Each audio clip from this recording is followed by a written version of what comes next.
Yo estaba dispuesto a casarme con una anciana rica y embarazada solo para pagar las deudas de mi familia. Nunca imaginé que, en la noche de bodas, ocurriría algo tan sorprendente. Resulta que Mateo estaba sentado sobre una estera desgastada en la sala de su humilde casa campesina. Miraba fijamente la mesa de madera, ya agrietada por los años. Sobre ella reposaba una taza de tinto tibio que le sabía a pura amargura.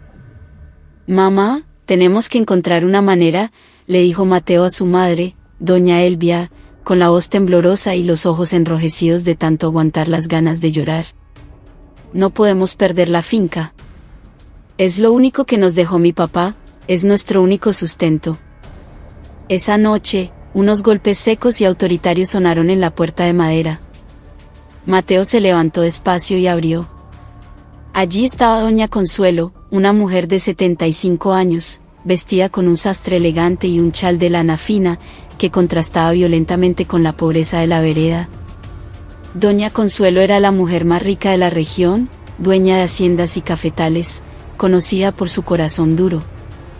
«¿Hay buenas noticias?», preguntó doña Consuelo con un tono frío, aunque una sonrisa leve y calculadora se dibujaba en su rostro lleno de arrugas. Mateo bajó la cabeza, incapaz de responder. Sabía lo que se venía. Doña Consuelo ya les había dado varios ultimátums, pero esta vez parecía que la cosa iba en serio. La matrona entró a la casa sin pedir permiso y se sentó en la silla de mimbre que solía ocupar el difunto padre de Mateo. Abrió su bolso de cuero y sacó unos documentos gruesos que detallaban las deudas de la familia, hipotecas, intereses de gota a gota, insumos agrícolas no pagados. Las cifras en esos papeles se sentían como una soga al cuello para Mateo, despertándolo a la cruda realidad de que su familia no tenía escapatoria. «Tú sabes, Mateo», dijo ella despacio, con voz baja pero amenazante. «He sido paciente. He esperado años para que paguen esta deuda. Pero hasta ahora, no has podido liquidar ni un solo peso de los intereses. Doña Consuelo, lo hemos intentado todo. Trabajamos de sol a sol en el cafetal, cogiendo grano, pero los precios están bajos y no nos alcanza», intentó explicar Mateo, tratando de contener la rabia y la frustración que le hervían por dentro. Doña Consuelo lo interrumpió con una risita que sonó como el chirrido de una puerta oxidada. «Conozco tu situación, mijo. Y también sé la única forma en que puedes saldar tu deuda». Mateo la miró con desconfianza. «¿A qué se refiere, señora?». Doña Consuelo sonrió ampliamente, sus ojos brillaban como los de un tigrillo acechando a su presa. «Cásate conmigo, Mateo. Si aceptas ser mi esposo, pagaré todas las deudas de tu familia. Tú y tu madre podrán vivir tranquilos, sin preocuparse por perder la tierrita ni por el futuro». El silencio en la sala fue absoluto. A Mateo le faltaba el aire, sentía el pecho oprimido como si una roca gigante le hubiera caído encima. Quería reírse, pero la voz se le atascó en la garganta. ¿Casarse con una anciana de 75 años? ¿Es una broma?, balbuceó. «No bromeo con negocios, muchacho. Soy vieja, estoy sola y necesito un heredero. ¿Y tú? Tú necesitas dinero. Es un trato justo». Mateo sintió que el estómago se le revolvía. ¿Casarse con esa anciana? ¿Qué diría la gente del pueblo? ¿Qué dirían sus amigos, los vecinos, incluso las muchachas que alguna vez le gustaron en las fiestas patronales? «¿Cuánto tiempo tengo para pensarlo?», preguntó Mateo finalmente, con la voz ronca. «3 días», respondió doña Consuelo, levantándose rápidamente de la silla y acomodándose el chal. «Después de eso, tu decisión debe ser firme. Si te niegas, no dudaré en embargar la finca y dejarlos en la calle». Dicho esto, la mujer dio media vuelta y salió de la casa. Los pasos de sus tacones resonaban en el camino de piedra mientras se alejaba. «Hazlo por tu familia, Mateo. Sacrifícate por el futuro de tu madre», susurró él para sí mismo, tratando de convencerse. Mateo no respondió más. Solo bajó la cabeza, dejando que el silencio de la montaña envolviera la habitación. Afuera, El viento frío de los Andes soplaba suavemente, trayendo el olor a tierra mojada después de la lluvia. Sin embargo, para Mateo, esa noche se sentía más helada que nunca. Los días siguientes fueron una pesadilla. Cada vez que cerraba los ojos, la cara de doña Consuelo con su sonrisa fría aparecía en su mente. La oferta de casarse con una anciana para salvar a la familia era algo que jamás imaginó como opción de vida. Pero la realidad no le daba respiro. Al tercer día, Mateo tomó la decisión.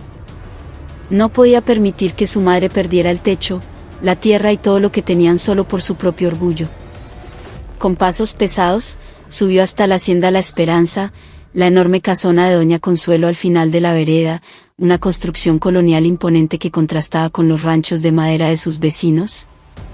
«Acepto», dijo Mateo, sin mirarla a los ojos.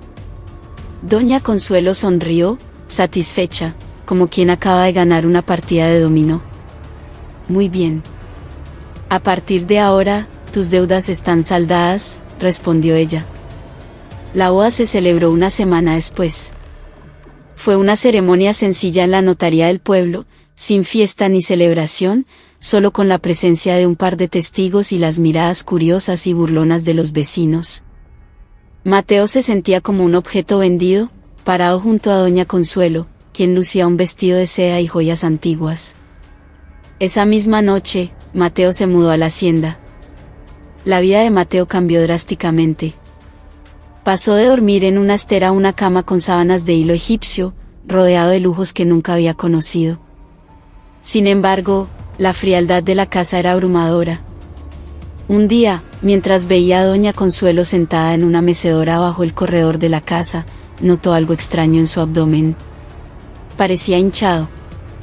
Al principio pensó que era por la edad o alguna enfermedad, pero la forma era inconfundible. «Doña Consuelo», llamó Mateo.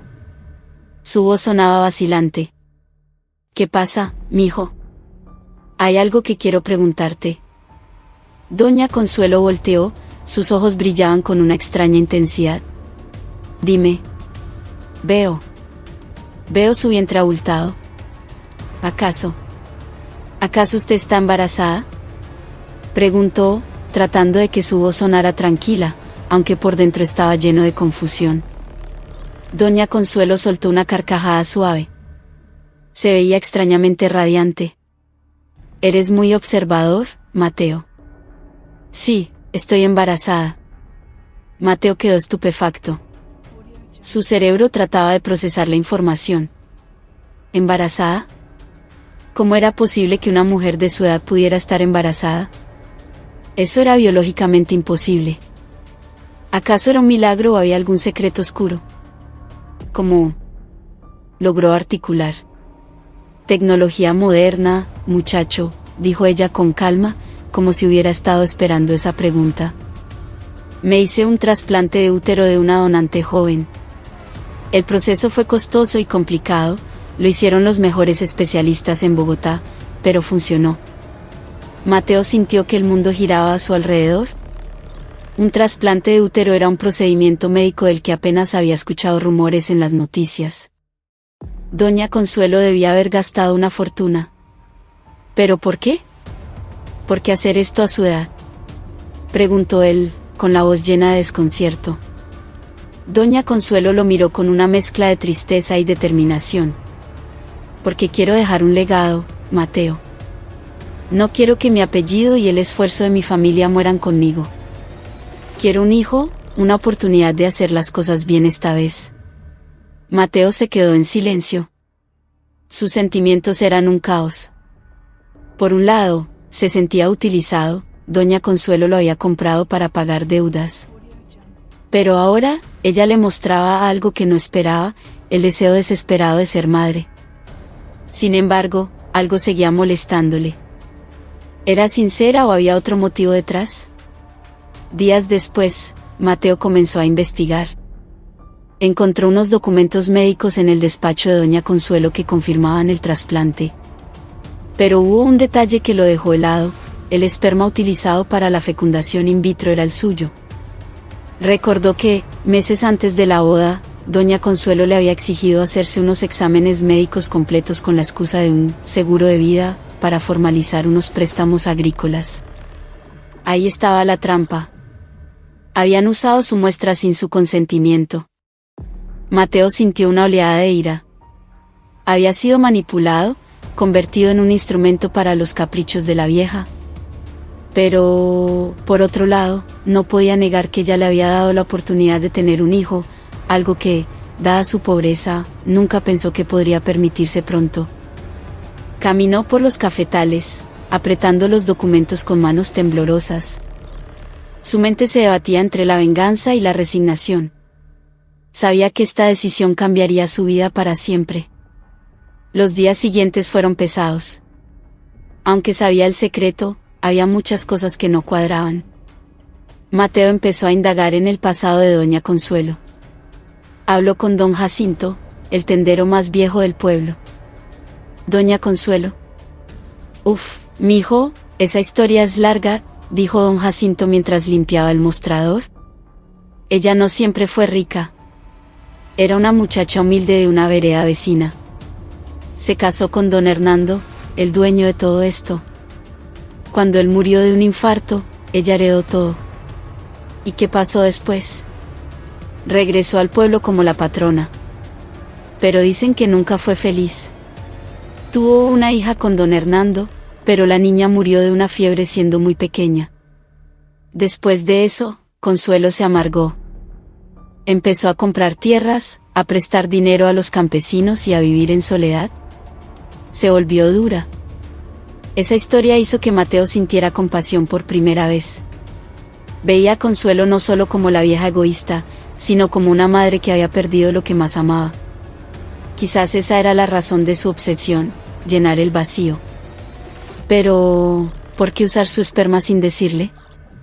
Una tarde, Mateo enfrentó a doña Consuelo en la sala. Ella miraba por la ventana hacia las montañas.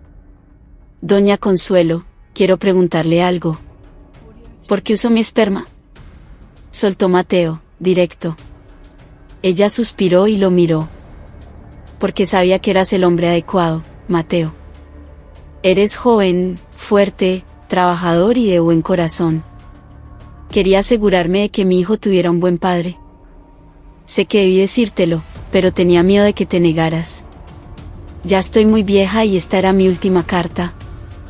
Mateo vio la sinceridad en sus ojos. Aunque le costaba perdonar la manipulación, entendía la soledad de la mujer. Durante las semanas siguientes, Mateo comenzó a involucrarse en el embarazo. Ayudaba a doña Consuelo, que cada vez estaba más débil. El embarazo a su edad era una bomba de tiempo. A veces la encontraba llorando de dolor en las noches. No te preocupes por mí, le decía ella cuando él la ayudaba a sentarse. Hazlo por el bebé. Poco a poco, el pueblo empezó a murmurar. Unos decían que era brujería, otros un milagro. Mateo, sin embargo, empezó a sentir un vínculo, no solo con el bebé que venía en camino, sino una extraña gratitud hacia la anciana que, a su manera retorcida, estaba tratando de crear vida. Cuando se acercaba el parto, el médico de la ciudad fue claro. Mateo, el cuerpo de doña Consuelo no va a aguantar. El parto es de altísimo riesgo. Si continúa, probablemente ya no sobreviva. Mateo intentó convencerla de tener todo, de priorizar su vida, pero ella se negó rotundamente. Ya viví lo que tenía que vivir, mijo. Mi esposo, mi hija, mi juventud. Todo se fue. Ahora solo quiero dejar algo que valga la pena. Este bebé es mi regalo para ti, no solo para mí. Tú serás un buen papá. Semanas después, en una noche de tormenta, doña Consuelo entró en labor de parto. Mateo la llevó de urgencia al hospital en Medellín. Fue una espera agónica. Finalmente, el médico salió con cara seria. El niño nació. Es un varón, está sano. Pero doña Consuelo está muy mal. Mateo entró a la habitación. Ella estaba pálida, sin fuerzas. Cuídalo, Mateo. Él es nuestra esperanza. Se llamará Santiago, susurró ella antes de cerrar los ojos para siempre. Mateo regresó a la hacienda con el bebé en brazos. Estaba solo, en una casa inmensa, siendo padre soltero y viudo. Al mirar al pequeño Santiago bajo la luz de la lámpara, vio sus propios rasgos en él. Era su hijo, sangre de su sangre. Pero la historia no terminó ahí. Al revisar la herencia, Mateo descubrió la magnitud de la fortuna de doña Consuelo.